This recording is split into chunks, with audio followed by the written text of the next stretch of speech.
Hey guys, what's up? CynicVA. If you're new here, I make gacha animations and animation tests on this channel. Some of you might know me from my Rich Man animation, which at the time of recording this, it has around 8.4k views, which is actually insane. Thank you guys so much for pushing my video out there. I had a few people ask me how I make my rigs and animations, so I figured I'd just make a full tutorial instead of trying to explain it in the comments. Also, quick disclaimer, I am not a professional. Everything I know is stuff I learned from other super talented creators on YouTube, so I'll leave their links in the video description. The apps you'll need are Gacha Club, Ibis Paint, Alight Motion, and CapCut. Alright, let's get into it. So first, I make my character in Gacha Club. For this example, I'm just gonna use the default boy. Once you have your character, take a screenshot of them standing by themselves, then import it into Ibis Paint. After that, it's kinda just up to personal style. I like to make my characters taller and less chibi, but some people keep the original proportions, and it's really up to you. Now, this is where it starts getting kinda tedious. You basically have to break your character up into separate pieces. Anywhere you want something to bend or move, you'll need to split it. So like, split the thigh from the lower leg, split the thigh from the body, split the arm from the forearm, stuff like that. Personally, I split my arms into 3 sections and my legs into 2. Usually, I draw the limbs first and then cut them up after, but you can also split first and draw over that if it's easier for you. Now, the worst part of the entire process is the head. You have to split it into like 20 to 22 pieces depending on your character, and yes, that includes the mouths. For animation, all the parts that you would like to move have to be in separate layers, so that's kinda why. I don't have a ton of advice for the drawing part other than use references from Pinterest or Google. And I personally use the felt tip pen soft, setting it to 11.0. Oh, and lasso eraser is an absolute lifesaver for any sharp edges. You can just draw your line, and after you finish your line, clean it up with the lasso eraser instead of having to make it perfect the first time.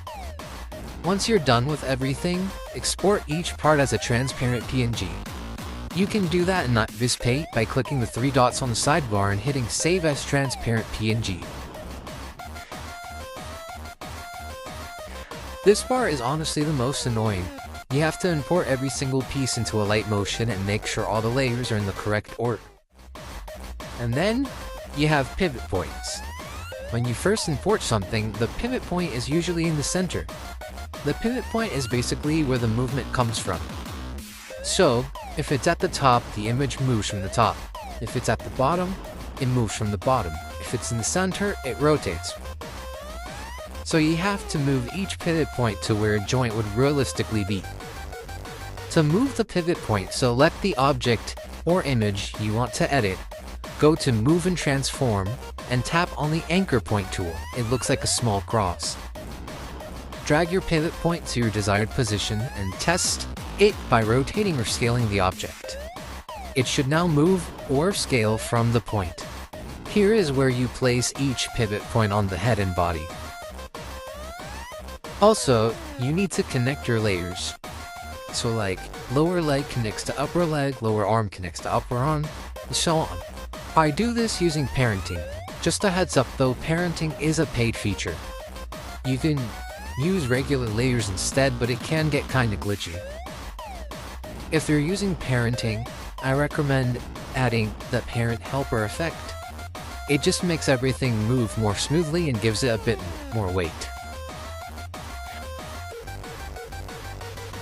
Okay, finally, the fun part, animating. Animation in Alight Motion mainly uses something called keyframes. Keyframes are basically points that tell your animation where to start and where to end.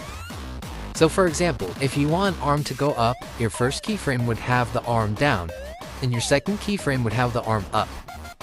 Alight Motion automatically fills in everything in between those 2 points. If it looks weird, you can always add more keyframes in between to smooth it out. Now, about movement charts. This part confused me too at first.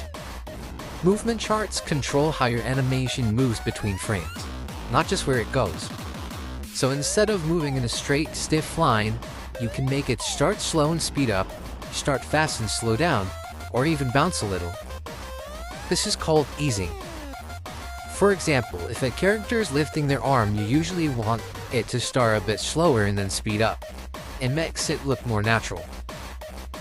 If something suddenly stops, you might want it to ease out so it doesn't look robotic. Basically, movement charts are what make your animation feel smooth and less stiff.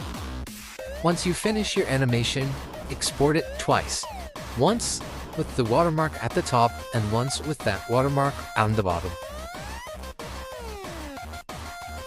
You're almost done, I promise. This is the final step before you can finally upload your animation. Go into CapCut and import both videos. Put one on top of the other, then crop each one so the watermarks get cut out.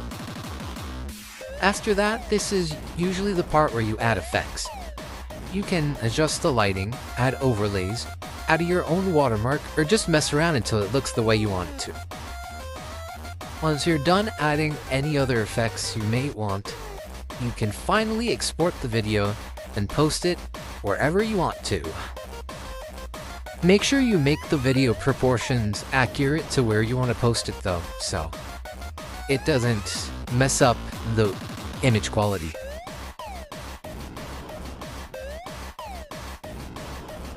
And that's it! I'm really sorry if I didn't explain everything perfectly, but I hope this helped at least a little. If you made it all the way to the end, thank you so much for watching. Make sure to like and subscribe, and I'll see you again in any short or long form video I may post. Goodbye!